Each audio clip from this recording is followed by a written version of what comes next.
Bonjour les fans de Bond, aujourd'hui je vous propose une immersion dans le tournage difficile de Bon Baiser de Russie. Ce deuxième opus n'a pas été simple à gérer, entre les accidents, la maladie grave d'un acteur et les délais extra courts pour faire ce tournage. Allez, on repart en 1963 pour ces secrets de tournage.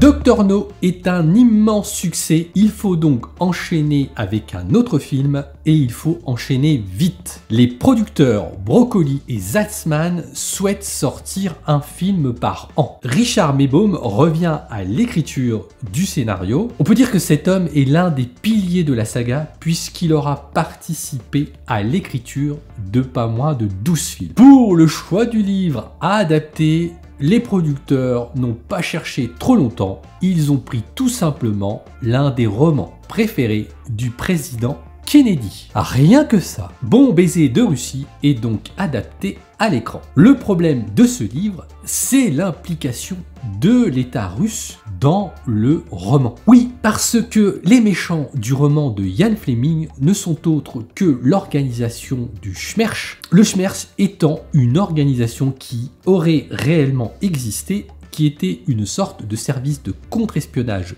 russe. Et donc, pour éviter tout problème géopolitique, les producteurs décident de remplacer le Smersh par le Spectre. Côté acteur et réalisateur, on garde évidemment l'ossature que l'on a dans Dr No, Sean Connery et Terence Young remplis. Il faut choisir les seconds rôles et à l'époque, les producteurs vont chercher la perle rare dans les élections des Miss de chaque pays. Les deux gitanes qui se battent dans le film sont des anciennes Miss de leur pays. Et Daniela Bianchi, qui n'est ni plus ni moins la James Bond girl du film quand même, eh bien, il faut savoir qu'elle a été la première dauphine d'un concours Miss Univers. Rien que ça quand même.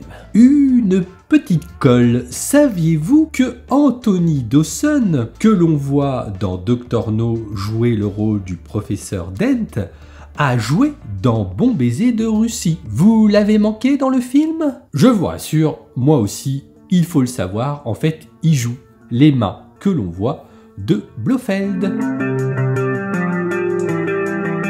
Alors, vous commencez à en avoir l'habitude, hein, on le voit dans les secrets de tournage, il faut faire preuve d'une énorme adaptation quand on réalise un film. Le délai de production de ce film est extrêmement court, ce qui laisse à peine le temps aux équipes de préparer les lieux de tournage. Le début de tournage est d'ailleurs très chaotique car en fait, eh bien, ils tournent tout simplement les scènes qu'ils peuvent tourner en fonction des décors qui sont prêts. Le tournage à Istanbul a été compliqué. Il a rencontré un énorme succès auprès de la population. Les habitants, du coup, perturbaient le tournage sans le vouloir. Pour exemple, pour pouvoir tourner tranquillement la scène de départ de l'Orient Express, Terence Young demande à ses cascadeurs d'organiser un espèce de spectacle en face de la gare pour détourner l'attention des badauds et, du coup, avoir un lieu de tournage dans la gare plutôt serein et tranquille. Par contre, on voit bien qu'à l'époque, il était beaucoup plus simple de faire un tournage dans des lieux extérieurs. Pas besoin d'autorisation. Pour représenter une scène d'explosion dans l'ambassade de Russie, ils ne se sont pas embêtés. Ils ont dit à un des artificiers d'aller mettre des fumées en haut du bâtiment. Et allez, moteur, ça tourne! Oui, le petit problème, c'est que ce sont de vrais pompiers et de vrais policiers qui sont arrivés sur le lieu pensant qu'il y avait un incendie dans l'ambassade de Russie. Bon, maintenant, je vous préviens, c'est là que je vais aborder les moments difficiles de ce tournage. L'acteur Pedro Armendáriz apprend lors du tournage qu'il a un cancer incurable. L'équipe, vous vous doutez bien, est sous le choc. Comment faire? Faut-il le remplacer? Au moment où la nouvelle tombe, l'acteur a déjà tourné à peu près la moitié de ces scènes du film. Mais Pedro veut absolument terminer le film, hors de question d'abandonner. Et c'est là qu'on voit que le tournage d'un James Bond n'est pas un tournage comme les autres. Il y a plutôt un esprit d'entraide, un esprit familial sur un tournage d'un James Bond, en particulier dans ces époques-là. Du coup, pour accomplir ce qui va être sa dernière volonté, les équipes décident de mettre le paquet pour lui faire tourner ses dernières scènes. Malgré la maladie, ils réussiront à lui faire tourner toutes ces dernières scènes en 15 jours au studio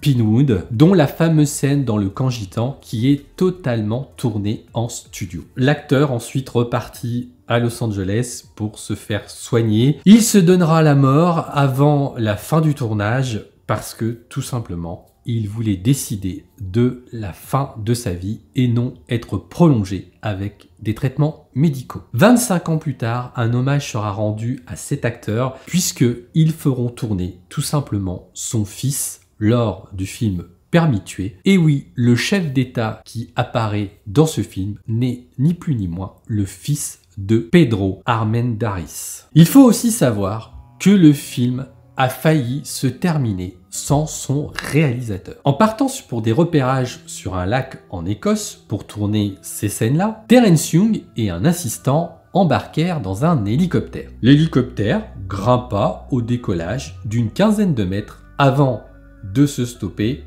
Et là, problème, puisque l'hélicoptère tomba. Alors je vous rassure, cette histoire finit bien, puisque Terence Young a pu terminer le film. Une équipe de tournage était sur le lac, donc dès qu'ils ont vu ça, ils se sont précipités vers le lieu de l'accident. Terence Young, le pilote et l'assistant ont réussi à s'extirper de l'hélicoptère, tant bien que mal, et ils ont été récupérés par l'équipe de tournage qui traînait dans les parages. Mais bon, il en faut bien plus pour effrayer Terence Young. Une demi-heure après ce gros incident, c'est parti, moteur, ça tourne, on continue de tourner notre James Bond.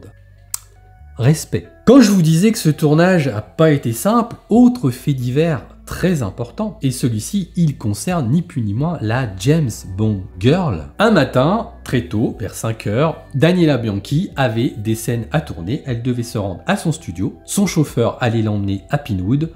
Problème, le chauffeur a un petit peu piqué du nez, et la voiture s'est mise à faire plusieurs tonneaux. Plus de peur que de mal, mais Daniela Bianchi n'en sortit pas indemne. Elle fut exemptée de tournage pendant 15 jours, puisqu'elle avait des blessures sur le visage qui se seraient vues dans le film. Comme je vous le disais, les tournages sont des moments d'adaptation perpétuelle, et pour essayer de tenir les délais qui étaient extrêmement courts, eh bien, il a fallu s'adapter continuellement pour ne jamais s'arrêter à tourner. Du coup, il faut savoir que les scènes de fin étaient prévues d'être tournées à Istanbul. L'équipe de tournage mit tout en place pour réaliser ces scènes. Problème, la mer était extrêmement agitée, impossible de tourner. Il y a même des acteurs et des gens de l'équipe de tournage qui avaient le mal de mer. Du coup, pour pas perdre de temps encore une fois, eh bien, ils ont dû abandonner le tournage de ces scènes là-bas. Et alors, elles ont été repris eh bien, à la toute fin du tournage, en juin 1963. Ils se sont retrouvés en Écosse pour tourner ces scènes-là, alors que ce n'était pas prévu comme ça au départ. Fait assez rare à l'époque, pour rattraper les retards, le montage du film a débuté avant la fin du tournage. Et des astuces ont dû être trouvées dans le montage pour éviter de refaire certaines scènes. Par exemple, mettre la voix de quelqu'un d'autre sur la scène de Blofeld pour revoir les dialogues initiaux. Ce n'est pas la voix d'Anthony Dawson, effectivement, que l'on entend dans cette scène, c'est la voix d'un autre acteur, mais cela a permis d'être raccord entre le début de tournage où a été tournée cette scène et la fin de tournage, puisqu'entre les deux moments, il y a eu beaucoup d'évolution du scénario, et donc pour éviter de refaire une scène, eh bien, ils se sont arrangés avec la voix de Blofeld pour être accord avec les changements qu'il y avait eu dans l'histoire. Il faut savoir que dans ce film, peu de cascadeurs finalement ont été utilisés. Pour exemple, la scène de combat des gitanes est faite par les actrices elles-mêmes après 3 semaines d'entraînement. Et dans la scène de combat entre Bond et Grant, les acteurs ne sont remplacés que sur un seul plan par des cascadeurs. Cela a permis de donner un côté plus réaliste finalement à l'action. Alors vous le savez très certainement, mais Ian Fleming a très peu connu les films James Bond, puisqu'il est mort très rapidement au début de la saga cinématographique. Mais là, sur ce tournage, il est venu en Turquie, il est venu à Istanbul pour assister au tournage de ce film. Alors on aurait pu penser qu'il allait mettre la main à la pâte pour éventuellement aider les équipes à élaborer le scénario. Eh bien non, pas du tout. Ian Fleming a profité de ce tournage pour faire un petit peu de tourisme, aller visiter les musées, se balader avec la femme de Broccoli. Petit coquin, la scène où Sean Connery se trouve dans le lit avec Daniela Bianchi a bizarrement duré très longtemps à tourner, Sean étant très dissipé. Étonnant quand on sait que la très belle actrice qui l'accompagnait dans ce lit était totalement nue. Il faut savoir que dans ce début de saga, il était prévu que James Bond ait une relation fixe et sérieuse avec une femme. Au départ, les producteurs pensaient faire revenir Ursula Andress dans le personnage d'Honey Rider, mais il était évidemment très compliqué de faire revenir Ursula Andress pour jouer un tout petit rôle dans le film. C'est donc Sylvia Trench dans son rôle qu'elle avait lors du premier film dans Dr. No. Mais cette idée d'avoir une femme à la maison qui attend James Bond a été totalement abandonnée pour la suite de la saga. Allez, maintenant, si vous voulez continuer l'immersion dans l'un des films préférés de la saga, eh bien soit vous me suivez dans la critique du film, soit vous venez voir les différences entre le livre et le film. Allez, à tout de suite dans l'une ou l'autre de ces vidéos.